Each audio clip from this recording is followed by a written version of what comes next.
Hello, aujourd'hui on va parler des 8 livres et des plus de 3000 pages que j'ai lus au mois de mai, ce qui représente, je crois, mon meilleur mois depuis le début de l'année, que ce soit en termes de pages ou en termes de du nombre de livres, et apparemment j'ai quand même 2 gros pavés. Celui-là fait plus de 700 pages et un autre en fait plus de 600 et il est plus gros en termes de format. Je sais que j'ai déjà parlé de tous ces livres dans les vlogs, pas tous d'ailleurs, mais de certains de ces livres dans les vlogs qui sont sortis au mois de mai, mais j'ai l'impression que personne ne les regarde. Donc je fais un récap. Voilà. J'ai commencé le mois par faire un marathon de lecture dans la nuit du 31 avril au 1er mai. Et ça s'est absolument pas du tout passé comme je voulais, au point où en fait j'ai vlogué. Mais je peux pas publier les vlogs en fait parce que j'étais énervée. J'étais énervée parce que je ne lisais pas à ma vitesse habituelle. Je ne sais absolument pas du tout ce qui s'est passé. Pendant ce vlog, j'ai terminé 2 livres, j'en ai commencé un 3e, mais comme j'ai pas fini, je n'en parlerai pas. Je compte le lire, hein, je l'ai pas dit à Nef ou quoi. J'ai lu en tout premier lieu Emily Wilde's Encyclopedia of Fairies par Heather Fawcett chez... Qu'est-ce que c'est la maison d'édition? Del Rey.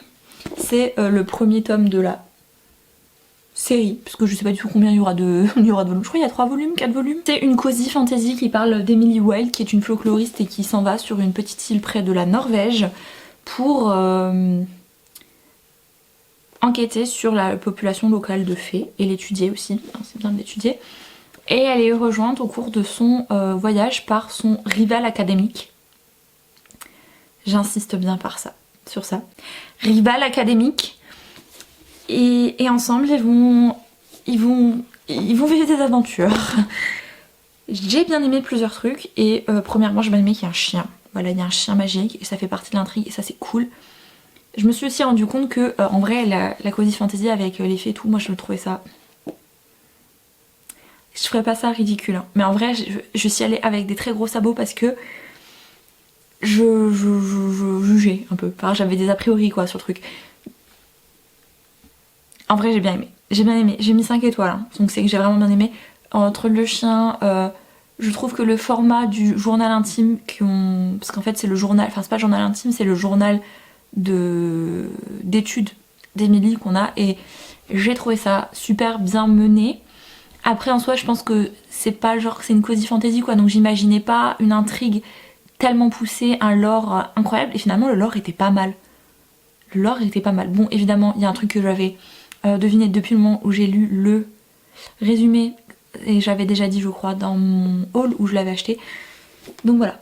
Mais je compte lire la deuxième partie bientôt, peut-être plutôt à la fin de l'année, enfin en automne quoi, cet été j'ai pas le temps, mais ça c'est une bonne série je pense, que je vais beaucoup aimer. Ça m'a aussi donné envie de devenir folkloriste maintenant, comme si j'étais pas déjà assez embourbée dans mes choix de carrière universitaire. Voilà.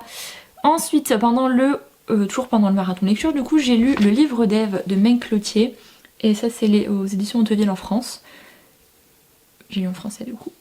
C'est un roman historique qui se passe en mi-Moyen-Âge, mi-Renaissance. Parce que derrière écrit Moyen-Âge, il y a des trucs qui vont passer au Moyen-Âge, mais Dante existe. Et a existé, donc c'est qu'il est mort. Donc on est plutôt à la Renaissance, hein, vous voyez. Et c'est l'histoire de Béatrice qui est nonne dans un couvent et elle est la responsable de la bibliothèque, et un jour il y a 2 femmes qui sont présentées à la porte blessées et tout, et l'une d'elles a un livre trop bizarre et elle donne ce livre à Béatrice, et à partir de ce moment là tout part en cacahuète dans le couvent. Et c'est le genre de livre que j'aime trop parce que c'est comme Maléfica. Comme c'est Maléfica, faut pas le sortir parce que j'ai trop de romans historiques, j'arrive jamais à les sortir. C'est comme Maléfica d'Hervé Gagnon en fait.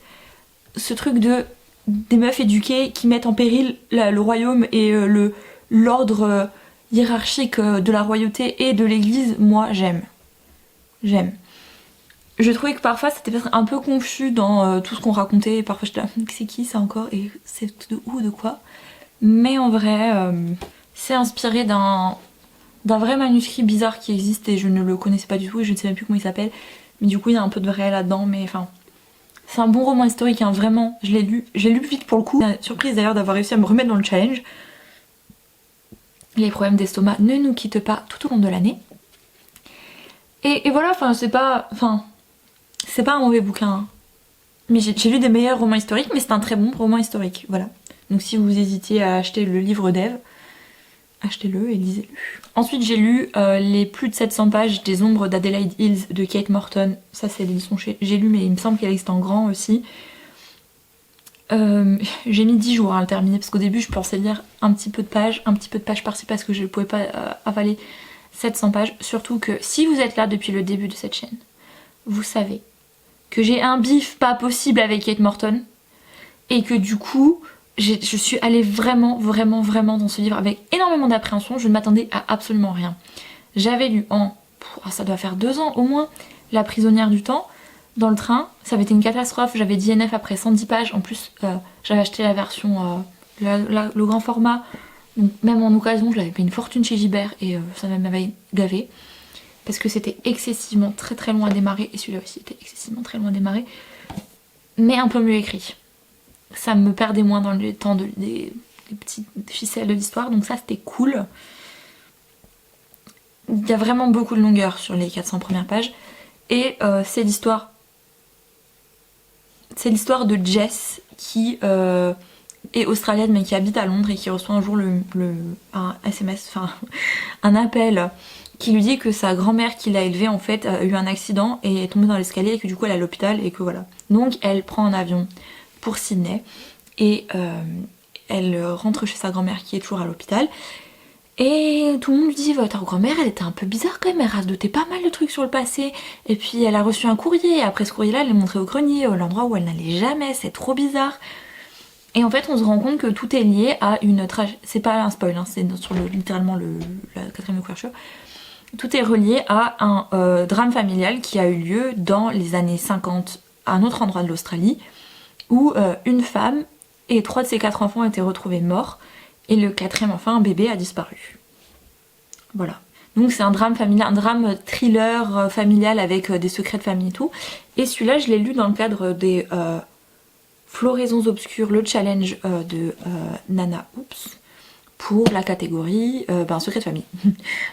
Donc ça c'est bien, comme ça je pouvais le dégager de ma pile. Je viens de l'acheter, mais vous avez compris quoi. Il était dans mon haul du mois de mai, non? Du mois de mars, je sais plus. Et j'ai lu les 300 dernières pages en un seul sitting parce que ça commence à devenir vraiment excessivement intéressant. Il fallait absolument que je sache ce qui se passait. Et j'ai lu les 100 dernières pages en 40 minutes.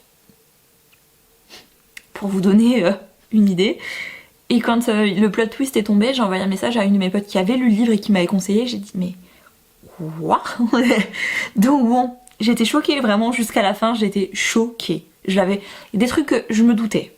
Mais il y a un truc que j'avais absolument pas du tout vu venir, et ça vraiment GG Kate Morton, je le dirai pas 10 fois à mon avis dans ma vie. GG Kate Morton. Vraiment. Lui je lui ai mis 4. L'autre j'aurais mis, je crois que j'avais mis 2, hein, La prisonnière du temps, donc pour vous dire, on avance quoi, on a doublé la note, c'est pas mal, c'est pas mal. Si vous avez pas peur des gros pavés et de vous ennuyer, non mais le début est à 6 sur 10 et la fin est à 9 quoi. Donc en vrai, si vous arrivez à passer outre le fait que pendant 200 pages, on va pas faire grand chose, 250 on va dire, peut-être même 300 pages, on va pas faire énormément de choses, go.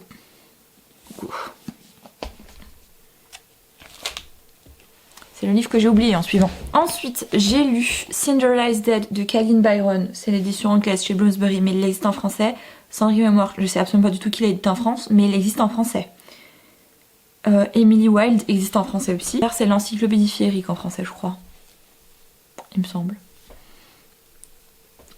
Donc, Cinderella's Dead, je pense que c'est un des livres les plus populaires que j'ai lu cette année, je pense. Vraiment. Je pense que tout le monde le connaît. Enfin, dans le cercle fantasy, young adulte, tout ça, tout le monde doit le connaître. Mais, ça se passe 200 ans après... dans cet univers, Cendrillon a réellement existé. Et l'histoire se passe 200 ans après le bal où elle a rencontré le prince charmant. Sophia, le personnage principal, elle est amoureuse de sa meilleure amie et elle est conviée au bal parce que quand t'as, je crois, 18 ans, t'es obligée d'aller au bal en fait. Et celles qui ne trouvent pas, qui ne sont pas choisies, c'est pas qu'elles trouvent pas, elles ne sont pas choisies par un des hommes de la soirée, elles ont une deuxième chance mais personne n'a jamais eu troisième chance parce qu'en fait après tu es mise en prison parce que tu es un peu genre une rebelle quoi, tu vois, parce que tu veux pas te marier. Le problème de Sophia, premièrement du coup elle est amoureuse de sa meilleure amie donc elle n'est pas intéressée par les hommes donc c'est un peu compliqué, mais surtout sa meilleure amie aussi va au bal et elle risque bien d'être choisie. Donc elle va au bal et ça part en cacahuète totale, en gros quoi. Voilà. Et j'ai beaucoup aimé ce livre. Alors déjà, je pense que si vous êtes friand du ship meuf rebelle versus... pas versus du coup. Je pense que si vous êtes friand du ship meuf rebelle, X, meuf qui se sacrifie pour sa famille et qui du coup n'ont pas un happy end, vraiment des happy end, je pense que ça va vous parler. Mais aussi ce que j'ai vraiment beaucoup aimé, c'est que, en fait, c'est ce que je disais. Je vais un peu répéter ce que j'ai dit dans mon truc.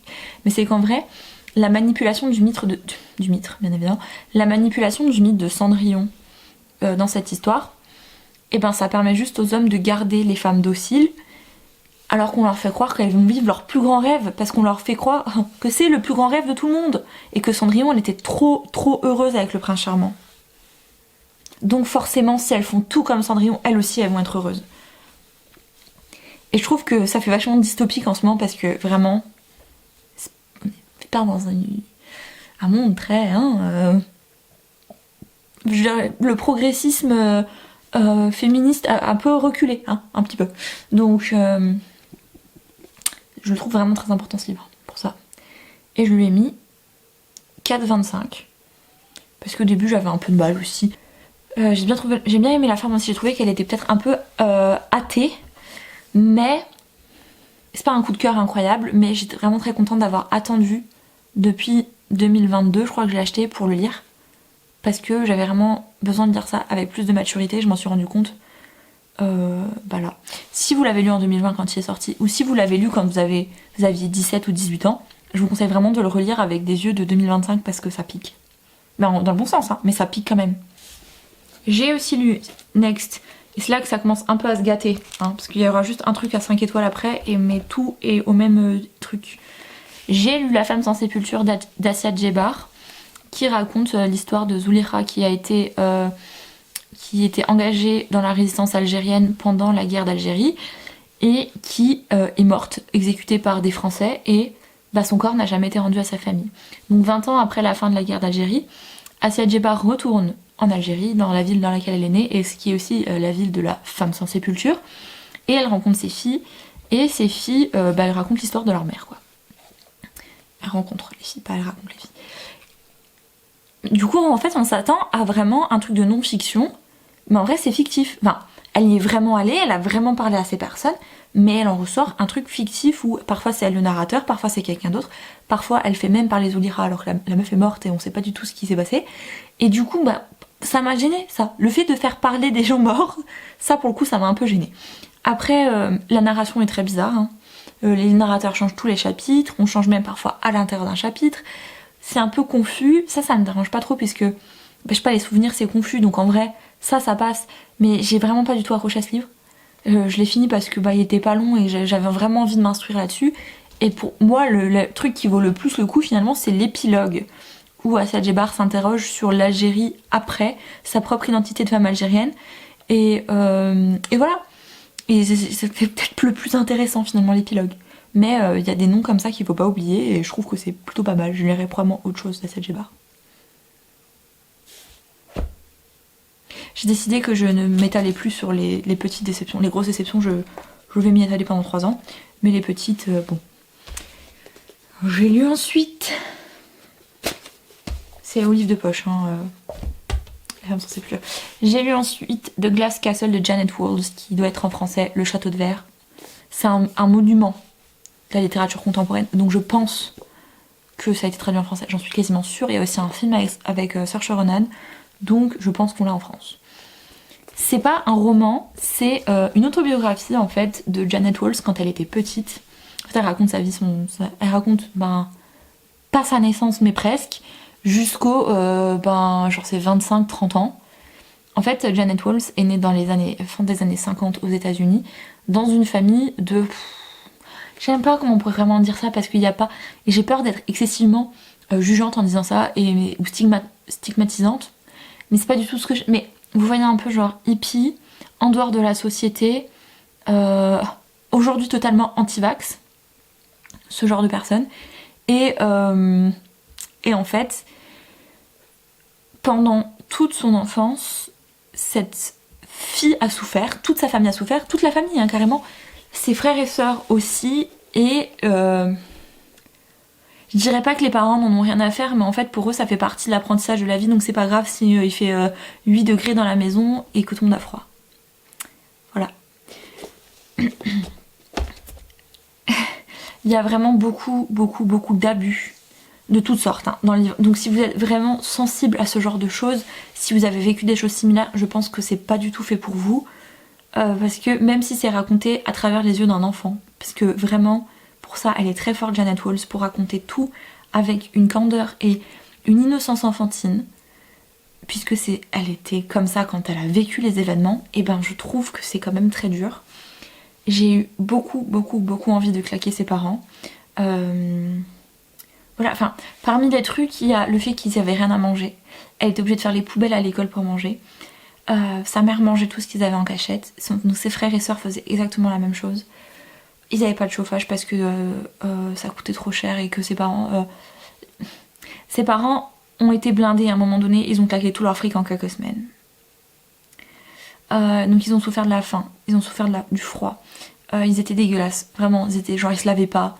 Ils avaient des fringues ignobles.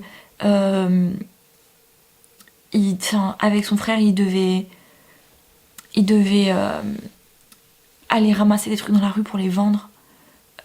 Il y a des choses comme ça qui sont vraiment pas tolérables, peut-être pour nous de 2025 quand on lit ça, mais je sais pas, ça passait pas du tout comme un truc social, hein, mais sauf que eux ils se sont jamais posé cette question de est-ce que c'est vraiment bien la manière dont on vit, parce que ils ont connu ça depuis qu'ils étaient tout petits. Et le rêve du père de Janet, le truc qu'ils leur disent depuis toujours, qui dit à elle et à ses frères et sœurs depuis toujours, c'est qu'il va construire le château de verre. Il n'attend que ça. Quand il aura inventé, c'est un inventeur, donc quand il aura inventé des trucs, déposé un brevet et gagné plein de thunes, en fait il va construire un château de verre. Il a les plans du château de verre, il les emmène partout les plans. À un moment donné, donc ils achètent une petite maison poucrave pour pouvoir en fait construire le château de verre sur le terrain, et en fait il creuse les fondations et le trou sert de dépôt de vide ordures en fait, parce qu'ils payent pas la taxe d'ordures ménagères, donc ils jettent toutes leurs ordures dans le trou, et du coup le château de verre n'a jamais été construit. Et donc toute cette espèce d'utopie du château de verre, c'est sur ça qu'est construit le livre, et c'est trop bien. Genre vraiment j'avais l'impression de voir vous savez les épisodes de New York Unité Spéciale où t'as envie de boxer les gens. Vraiment. J'étais énervée, hein. Vraiment ce livre m'a énervée, m'a retournée. J'ai trop aimé, il est très dur, mais en même temps, vraiment la manière dont elle raconte, ça passe tellement bien. Je pensais que j'allais avoir énormément de mal à lire ce livre. Je me suis posée vers 11h avec le livre, vous savez j'aime bien lire 1h, 1h30 le matin. Et je me suis relevée du canapé à 3h30 parce que j'avais terminé le bouquin en fait. Parce qu'à chaque fois je suis là, bon il faut quand même que je continue, Et d'une certaine manière, alors mais c'est quand même grave, hein. Sans tout l'aspect du coup racisme, ça m'a vraiment beaucoup, je pense que ça m'a procuré le même genre d'émotion que La couleur pourpre que j'ai lu le mois dernier, dans cette espèce de haine, pas de haine mais vraiment de, t'es pas content quoi quand tu lis ça, t'es révolté, mais aussi d'espoir que Janet et du coup Célie arrivent à s'en sortir. C'était vraiment, ça m'a procuré un sentiment un peu similaire, et du coup voilà, j'ai beaucoup trop aimé ce livre, et ça fait 5 minutes que j'en parle, donc je vous dirais juste que si vous n'êtes pas dérangé par les thèmes et la violence qui est dans le livre, vraiment il faut que vous le lisiez, vraiment. Et si vous n'êtes pas fermé à l'idée de lire des trucs un peu différents évidemment, lisez-le. Je vais revenir, je pense, excessivement vite sur Le ventre de Paris d'Émile Zola, auquel j'ai mis 3,75, parce que je pense qu'on touche une perfection littéraire comme jamais, dans le sens où on a vraiment énormément de descriptions qui font que on n'en peut plus quoi. On n'en peut plus, on sent vraiment à quel point les halles c'est vivant et que ça nous bouffe. C'est le ventre de Paris, donc ça nous bouffe, on le sent. Et toute la nourriture, tout le temps, toutes les descriptions de nourriture, de la manière dont on confectionne, la manière dont on cuisine certaines choses, la manière dont on étripe un porc, vous voyez ce genre de truc, et ben ça nous rend malade, mais c'est tellement bien fait que c'est normal que ça nous rende malade, c'est le sentiment recherché, et pour ça vraiment ce livre est incroyable. Après, honnêtement, les personnages, pour moi c'était... j'en avais... Alors, c'est pas que j'en avais rien à faire, je déteste Lisa. Évidemment je déteste Lisa autant que j'ai détesté Archangias. Il a une telle facilité, Zola, à nous faire haïr ses antagonistes. Et même, c'est pas vraiment des antagonistes, en vrai. Parce que l'ennemi de Florent, c'est pas Lisa, l'ennemi de Florent, c'est le capitalisme. Mais ces espèces de petits bouts d'antagonistes qui représentent le grand ennemi, comme Archangias aussi. Hein. Archangias, c'était juste un petit gars qui était un incel, quoi. Mais... c'est très fort, et j'avais vraiment juste envie de la claquer, quoi. Après, Florent, en vrai, je m'en bats un peu les steaks, hein. C'est bien, enfin, c'était pas le personnage le plus marquant pour moi. Vraiment, je ne sais pas du tout d'où ça sort, je ne vis que pour Claude Lantier. J'ai tellement aimé ce personnage, et la manière dont, à un moment donné, il décrit la théorie des gras versus les maigres, qui est la thèse de Zola, hein, donc des gras qui se goinfrent littéralement sur le compte de toute la société, et le reste de la société, du coup, qui doit se priver parce premièrement ils peuvent pas, et en plus de ça on leur laisse plus grand chose, quoi. Et ça j'ai beaucoup aimé, vraiment. Claude, je pense que c'est le neveu de Lisa. Les repas de famille, et voilà, ça m'a pas laissé, j'avais pas envie vraiment de connaître la suite, en fait. C'était vraiment genre divertissement parlant. Divertissant parlant, j'en sais rien, mais au niveau du divertissement, j'étais pas emballée, quoi. Et aussi, mais je pense que le fait que j'avais du mal à m'attacher genre au perso, mais je pense que c'est voulu par l'auteur, parce que vraiment, dans ce livre-là, ce qu'on veut, c'est la chute des Halles. On est contre les gens des Halles, on est contre Lisa et toute sa clique, on est contre Marguerite, machin et tout. Vraiment, on est contre eux, même ceux qui s'y mettent qu'un tout petit peu. Au début, les jeunes qui travaillent avec... donc Quenu, le frère de Florent, et Lisa, ils sont encore sauvables, et finalement ils finissent par devenir comme les autres. Et je pense que c'est plutôt ça, on est plutôt contre ces personnes, on veut vraiment les voir se planter, subir la conséquence de leurs actes et ce genre de choses, plutôt qu'on a envie de voir Florent réussir, en fait. Ce qui est terrible. Mais voilà, c'est pas... je pense qu'il sera pas dans mon top 10 des Rougon-Macquart, quoi. J'ai largement préféré La Faute de l'abbé Mouret. Dans mes souvenirs, j'ai largement préféré Nana. J'ai largement préféré Au bonheur des dames. Et hors Rougon-Macquart, évidemment, je sais pas si je vais réussir à trouver un livre qui sera à la hauteur de Thérèse Raquin dans mes expectations, dans mes attentes. Même si j'ai tellement envie de lire l'œuvre parce que Claude Lantier le sent, mais aussi je sais très bien ce qui se passe et j'ai pas trop envie, quoi. Mais je pensais pas du tout que ça allait devenir mon fave. Pour l'instant, vraiment, c'est mon top de personnages préférés. J'aime beaucoup aimer aussi la sœur de Serge. Je sais plus comment elle s'appelle. Celle qui régit sa petite basse-cour comme Dieu, là. Beaucoup aimé ça. Et du coup, pour faire j'avais pas trop de nourriture dans mes autocollants, du coup j'ai mis tous les trucs de nourriture que j'ai trouvés, c'est-à-dire même les poules. Voilà.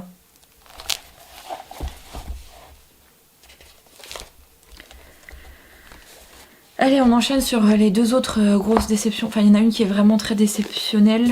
On est vraiment sur... Il y en a une... on est genre en mode ouais, ok, bon, c'est pas ouf. L'autre, on est en mode vraiment... c'est pas possible, quoi. Le pas possible, c'est Plain Bad Heroines de Emily M. Danforth.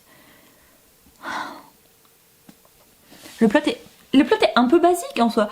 En 1902, dans un pensionnat pour jeunes filles, il y a deux jeunes filles qui étaient un peu plus que des camarades de classe, qui sont retrouvées mortes, piquées par un essaim énorme d'abeilles, avec genre encore les abeilles sur le corps et tout.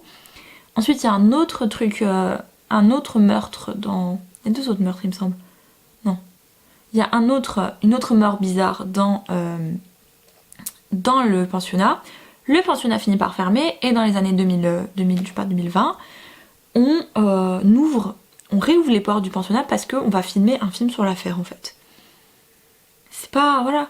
Et on dit à la fin du résumé and it soon And soon it's impossible to tell quite where the curse ends and Hollywood begins. Donc moi je m'imaginais un gros roman gothique quoi, voire un roman d'horreur. Et ben j'ai pas du tout envie de faire un montage incroyable, mais je pourrais vous montrer à quel point j'étais trop contente dans le vlog quand j'ai commencé ce livre parce que j'ai trouvé l'écriture géniale. C'est vraiment du génie. Vraiment beaucoup aimé. Alors c'est très Tumblr ira, très millénial et tout, je comprends que certaines personnes aient dit c'est quoi ça, totalement, mais j'ai trouvé le narrateur excellent et la manière dont on usait et on abusait des notes de bas de page en faisant des notes de bas de page fictionnelles du coup, moi j'ai kiffé. Surtout il y a beaucoup de sarcasme, beaucoup de second degré dans tout le truc et ça j'ai beaucoup aimé. Maintenant, et ben le sarcasme mais aussi la satire de tout ce qui est Hollywood. Et je dirais même que, attention, pour moi, Emily M. Danforth, avec cette satire d'Hollywood, elle fait une satire bien plus convaincante que Jane Austen dans ses livres, notamment dans Northanger Abbey, qui est à peu près le même genre de bouquin finalement. Maintenant, c'est vraiment dommage d'avoir une plume comme ça et de rien en faire en fait. Je me suis demandé si j'allais pas faire comme pour A Tempest of Tea et commencer le livre par la fin en fait, parce que il ne se passait rien du tout. Elle a ouvert 6000 pages, 1000 portes et je pense que c'est totalement fait exprès de ne pas les fermer. Et moi ça me dérange en fait, j'ai besoin de savoir certains trucs et même quand on ferme les portes, ben on pige rien. Vraiment, alors je sais pas si je suis bête ou quoi, mais il y a des trucs, je me suis demandé, est-ce qu'on a le fin mot de l'histoire quoi.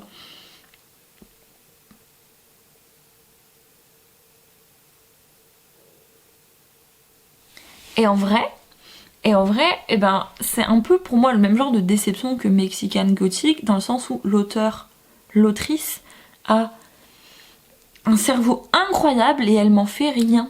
Parce que j'ai trouvé vraiment que Mexican Gothic, pour le coup, c'était pas vraiment une pastiche de roman gothique. Pour moi, c'était vraiment genre un catalogue d'éléments du roman gothique. Et là, en fait, le catalogue, on te le vend. On te vend les éléments qui sont dedans, tu les as achetés.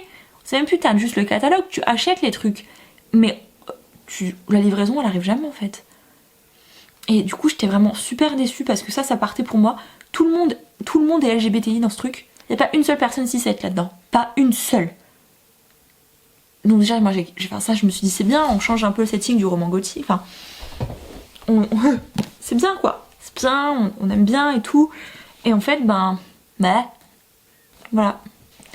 Je veux dire c'est un génie, c'est du génie d'écriture avec une substance, une épaisseur nulle.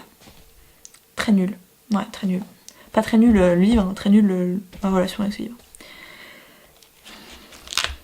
On finit donc avec un livre que j'ai acheté. Oh là là, je l'ai acheté il y a 15 pombes. Je crois que j'habitais encore à Toulouse, mais la première fois, non. C'était avant que je parte en Erasmus. Oui, donc à Toulouse la première fois. Donc je crois que j'ai acheté ce livre en 2019. Je vais regarder quand est-ce qu'il a été édité celui-là. 2019, ouais, donc j'ai dû l'acheter en 2019. Je l'ai acheté en 2019. Je l'ai pris avant d'aller en Erasmus, j'en suis sûre. C'est le dernier des Mohicans de James Fenimore Cooper. Et ça, c'est la version, c'est une version chez Nathan Burton. Non. Classic Fiction. Non.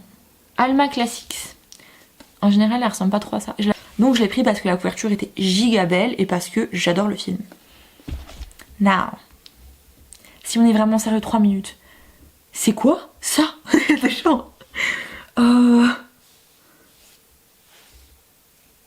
Quoi? Alors on va diviser cette critique en deux parties. Je vais critiquer le livre et ensuite je vais critiquer l'adaptation. Je pense que le livre est une perle pour un truc. C'est les dialogues entre les natifs américains et les blancs. Alors là, je pense surtout à un chapitre où Duncan, Alice et Cora et David se font attraper par les Hurons. Oulala, se font attraper par les Hurons et il y a tout un dialogue entre Duncan et Magua. Franchement, c'est quand ils essaient de négocier un peu, c'était vraiment, je n'arrivais pas à poser le livre, c'était vraiment du génie de dialogue, j'ai adoré. En revanche, tout ce qui pour le reste Genre les descriptions, même pas les persos, il y a des personnages qui m'ont vraiment marqué, mais pour le reste, c'était pas ouf, hein. Parfois, ils décrivaient des trucs et tout, et je savais plus qui était qui s'appelait comment, machin. Alors c'est très drôle parce qu'on trouve... Ce qu'on a reproché à James Newman Cooper, c'est une écriture un peu trop simpliste, et moi je trouve que c'est brouillon, plutôt. Comme quoi, hein. Je veux dire, aucun des deux n'est un compliment, mais ça t'attarde pas trop sur la même chose, quoi. Alors, le personnage de Magua pour moi est incroyable. Magua, j'aime trop. Voilà, alors c'est un personnage que forcément, parce que il est vraiment encore en plus antagonisé dans le film, parce que dans le film, il manque toute une partie de sa backstory qui t'explique pourquoi il est comme ça en fait. Et du coup, on l'antagonise un peu plus dans le film. Du coup, on l'aime un peu plus dans le livre. Vous voyez ce que je veux dire? On a un peu plus d'empathie pour le personnage dans le livre. Et vraiment, ça a été ma révélation. Magua. Maintenant, on va parler adaptation. C'est quoi cette adaptation? Heureusement que j'ai pas lu ça avant, hein, parce que j'aurais pas été capable d'aimer le film, je crois. Ou alors j'aurais trouvé le livre de façon tellement naze que j'aurais été contente que quelqu'un fasse un truc bien avec. C'est aussi possible. Il y a tellement de trucs qui ne vont pas... Alors je vais faire une liste de tous les trucs que je pense qui ont changé. Le plot. Le plot c'est le même. Jusqu'au moment où... il manque toute une partie sur la fin du livre. On va dire il y a la première moitié est dedans. La première moitié de la deuxième moitié n'est pas du tout dans le film. Et la fin est dedans. En gros. Pourquoi Œil de faucon là, la longue carabine. Je sais pas, parce qu'il voulait en faire vachement bien le bon héros dans le film, mais il est pas du tout comme ça dans le livre. Il est super arrogant, super... même un peu... je crois qu'on est plus que sur de l'arrogance, hein. Il est un peu suprémaciste d'Okai, quoi. Genre il se croit vraiment meilleur que tout le monde à certains moments. Ok. Duncan est excessivement nuancé dans le livre, là aussi. Ils l'ont vraiment fait genre le rival blanc du gars. Alors que dans le livre, il est vraiment beaucoup mieux. Il a l'air moins pain bêche. Je sais pas si on peut dire pain bêche pour un homme, mais vous comprenez. Alice parle. J'adore Alice, c'est mon personnage préféré avec Uncas du film. Alice ne parle pas dans le film. Sérieusement. Cora. Pourquoi est-ce que Cora, elle est blanche dans le film alors que elle a pas du tout de white passing du tout dans le livre? Parce qu'il remarque bien qu'elle a pas du tout le même teint que l'autre alors qu'elle n'est que a quarter mulata. Donc pourquoi? Qu'est-ce qu'il y a d'autre où je me suis posé des questions? Voilà, c'est les seules choses que je me dis pourquoi en vrai dans le... Après je comprends la dramatisation, tout ça, ok. Mais... Alors là, par exemple, il y a des trucs que j'ai beaucoup et que je trouve vraiment bien fait dans le film, c'est le casting de Westody comme Magua. Il est tout aussi charismatique que sa version romanesque, et pour le coup là, ça c'est validé. Je valide aussi le fait qu'ils ont pas trop changé Jingakook et Uncas. Et que en vrai au début la relation entre Okai et Jingakook et Uncas est un peu différente. Mais en vrai à la fin, ils ont vraiment ce lien de proximité quand même, quoi. Mais c'est pas autant que l'autre, il était littéralement adopté, quoi. Pas tellement, quoi. Pas tellement. Mais voilà, enfin, je m'attendais à rien, je suis quand même déçue. Non. Parce que, ben, voilà, je l'ai lu, c'est bien, j'ai lu un monument de la littérature américaine. Je peux me faire un avis sur un de mes films préférés. J'ai tellement envie de le revoir, d'ailleurs. Donc, bon. Non, c'est pas mauvais, mais je crois que, à présent, maintenant, je pense, hein, vraiment que maintenant... Dès que je vais vouloir regarder un média qui est une adaptation d'un livre, je vais d'abord lire le livre. C'est pour ça que je veux lire Pain by the Winds. C'est pour ça que je veux lire How to Kill Your Family ce mois-ci, pour quand tu auras la série avec Anna Taylor-Joy, que je pourrais dire oula, je pourrais faire la book puriste embêtante, comme je le fais avec House of the Dragons, quoi. C'est quand même plus drôle, franchement. C'est plus rigolo, et pour moi, et pour vous. Voilà, je fais mon top, enfin je peux pas faire mon top 9, je fais juste, voilà, si je devais retenir pour vous 3 livres à lire ce mois-ci.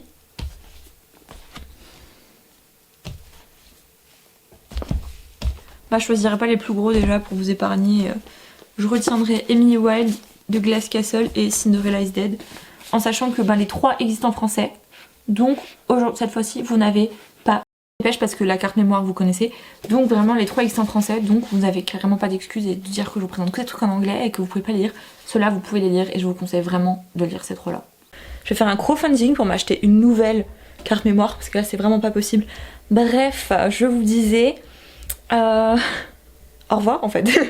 Je crois que j'en suis là, non? J'espère donc que ça aura pu vous inspirer pour votre propre lecture, que je vous ai bien évidemment diverti dans mon côté clownesque. Et n'oubliez pas de me rejoindre ici et sur les autres réseaux. Et en attendant, later skaters!